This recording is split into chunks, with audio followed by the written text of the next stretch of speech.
Pemirsa, jelang Lebaran, peredaran daging sapi yang dioplos dengan daging babi hutan ditemukan di Tangerang, Banten dan Kabupaten Semarang. Pedagang daging sapi oplosan di Tangerang akhirnya ditangkap petugas kepolisian setempat.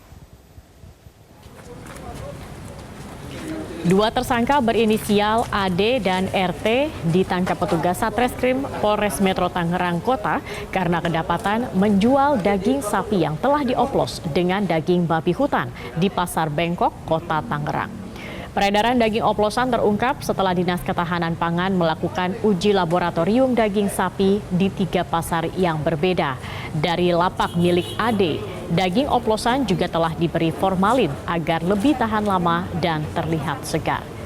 Dari penggerbekan, polisi menemukan 37 kg daging babi hutan yang belum dioplos dengan daging sapi.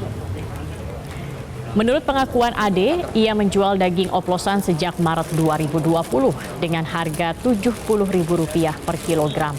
Sementara kepada konsumen, Ade mengaku daging yang dijual adalah daging impor beku sehingga harga lebih murah. Setelah dikembangkan, polisi juga menangkap pemasok berinisial RT. Saat ditangkap, RT tengah membawa 500 kg daging babi hutan. Baik, terima kasih teman-teman atas kehadiran. Sementara itu di Kabupaten Semarang, daging sapi bercampur babi juga ditemukan di Pasar Beringin. Kasus ini terungkap setelah salah satu konsumen curiga dengan tekstur daging sapi yang berbeda dari biasanya. Terlebih harganya hanya Rp80.000.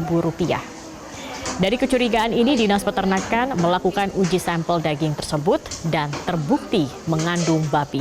Namun pedagang tersebut tidak mengaku. Pedagang akhirnya tidak lagi diperbolehkan berjualan di Pasar Beringin oleh pengelola pasar.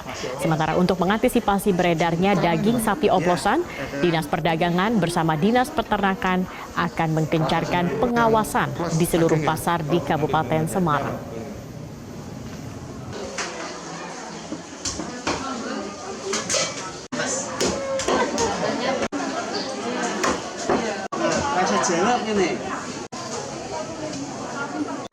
Masih mas? Masuk ke sini. Telan itu mas? Iya, telan. Rata dengan yang plus daging ya? Oh, ambil gambarnya. Dan pemirsa, untuk mengetahui apa motif tersangka yang merupakan pedagang daging oplosan di Tangerang, sudah bergabung bersama kami melalui sambungan Skype Kapolres Metro Tangerang Kota Kombes Polisi Sugeng Haryanto. Selamat sore Pak Sugeng. Jadi sejauh ini apa perkembangan dari penyidikan terhadap tersangka? Apa yang saat ini sedang digali? Baik, Mbak. Saat ini memang kita sedang melakukan proses pemeriksaan terhadap kedua yang kita amankan dalam perkara penjualan daging sapi oplosan. Sampai sejauh ini memang hanya motif ekonomi untuk mencari keuntungan di dalam jual beli daging oplosan. Baik, dari penyidikan apakah memang daging sapi yang dioplos daging babi ini hanya terdapat atau dijual oleh salah satu tersangka saja, ataukah RT selaku pemasok ini juga sudah memasok ke beberapa pedagang yang ada di pasar di Tangerang? Hasil pemeriksaan memang khusus kepada saudara Ade ini juga baru kenal sejak Maret 2020. Namun menurut keterangan dari tersangka AD bahwa dia sudah melakukan pekerjaan penjualan daging babi ini sudah sejak tahun 2009 kepada rumah makan yang ada di wilayah Tangerang, tapi khusus untuk lapo-lapo, istilahnya warung-warung khusus orang Medan. Berarti di Maret 2020 ia baru melakukan oplosan atau daging oplosan begitu Pak Sugeng? Betul. Pak Sugeng, saat ditangkap RT selaku pemasok membawa sekitar 500 kg daging babi hutan begitu. Ini untuk disuplai kemana Pak? Ya, jadi hampir setiap hari yang bersangkutan itu membeli 50 kg dan memang pada saat diamankan masih terdapat 500 lebih kilogram daging sapi yang dia datangkan dari Palembang. Dan memang kebutuhan atau konsumen yang dia menjadi pangsa pasar daripada pelaku yang satu ini khusus di wilayah Tangerang. Jadi warung-warung lapo-lapo yang ada di wilayah kota Tangerang, Pak.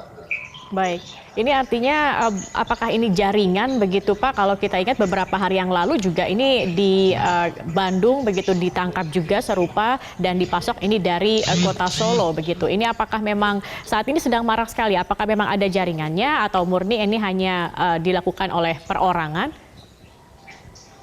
Hingga saat ini, Mbak, keterkaitan apakah antara pelaku yang ada di Bandung, kemudian barang dari Solo, dikaitkan dengan apa yang kita peroleh keterangan dari tersangka yang memperoleh barang itu dari Palembang, hingga saat ini tidak ada keterkaitan antara pelaku yang ada di Tangerang ini dengan pelaku yang ada di Bandung. Baik, modusnya seperti apa Pak Sugeng untuk kasus ini sendiri? Kalau tersangka Ade itu memang benar awalnya adalah pedagang yang mempunyai los pasar, kemudian karena yang bersangkutan ingin memperoleh keuntungan yang lebih, maka yang bersangkutan memesan daging babi ini untuk menjadi campuran karena tahu pangsa pasar mereka kepada konsumen-konsumen yang selalu membeli pada saat jam 11 hingga jam 3 sore. Sehingga dia sudah bisa menghitung berapa kebutuhan dan keuntungan yang kira-kira akan diperoleh oleh tersangka Ade. Baik, Pak Sugeng, apa sanksi yang akan dikenakan bagi para pelaku ini? Saat ini yang bersangkutan kita kenakan undang-undang kesehatan hewan dan peternakan, juga undang-undang pelindungan konsumen, Mbak, yang ancaman hukumannya 5 tahun dan denda 2 miliar. Baik, terima kasih Kapolres Metro Tangerang Kota, Kombes Polisi Sugeng Haryanto sudah bergabung bersama kami.